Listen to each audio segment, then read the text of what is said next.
पूरे इलाके जो कॉमन इलाके हैं वो तहस नहस होते हुए दिख रहे हैं। एक और बड़ी खबर आ रही है, पश्चिमी ईरान में हमला हुआ है, यानी वेस्ट ईरान में इजरायली एयरफोर्स का इजराइल ने हमले शुरू कर दिए। इजरायली एयरफोर्स ने अटैक कर दिया है पश्चिमी ईरान पर, वेस्ट ईरान पर अटैक हुआ है। अभी अभी इजराइल की तरफ से हमले शुरू हो गए हैं और जो एयरफोर्स है इजराइल की वायुसेना, उसकी तरफ से बड़ा अटैक किया गया है वेस्ट ईरान पर।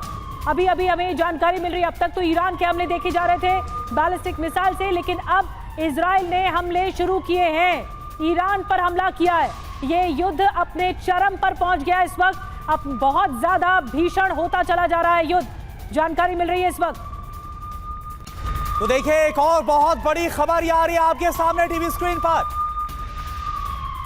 आईडीएफ का बयान, ईरानी सेना पर अटैक किया गया है तो इजराइल की तरफ से हमले शुरू कर दिए गए और इजराइल डिफेंस फोर्स की तरफ से बताया गया कि हमने जो अटैक किया वो ईरानी सेना पर किया, ईरानी पोस्ट पर अटैक किया गया है। तो आईडीएफ की तरफ से भी हमलों की शुरुआत हो गई है।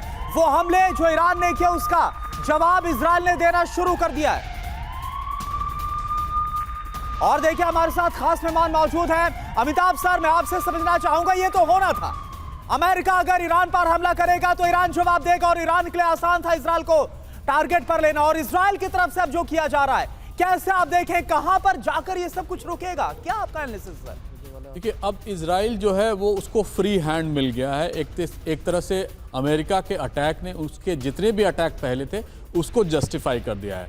तो अब इसके पहले भी जितने भी एयर डिफेंस उनके इक्विपमेंट्स थे ईरानियों के, उसको डिमोलिश कर दिया, यानी उनको फ्री हैंड है। अब वो सिविलियन इलाके पे अटैक कर रहे हैं क्योंकि तेल अवीव पे, हाइफा पे अटैक हो रहा है। तो अब नो होल्ड्स बार्ड एक लड़ाई शुरू हो गई है और इसका जो दूसरा स्टेज अब आने वाला है कि वो अब कहीं वॉर स्प्रेड तो नहीं करेगा, क्योंकि अगर वॉर स्प्रेड करता है ईरान के बाहर, इजराइल के बाहर, तब अमेरिका का डायरेक्ट इन्वॉल्वमेंट बढ़ता जाएगा और जैसे जैसे अमेरिका का इन्वॉल्वमेंट बढ़ेगा वैसे वैसे दुनिया असुरक्षित होगी और खासकर वेस्ट एशिया। मैं थोड़ा और प्रिसाइज आपसे पूछना चाह रही हूँ कि ईरान मदद किससे लेगा? सऊदी अरब से?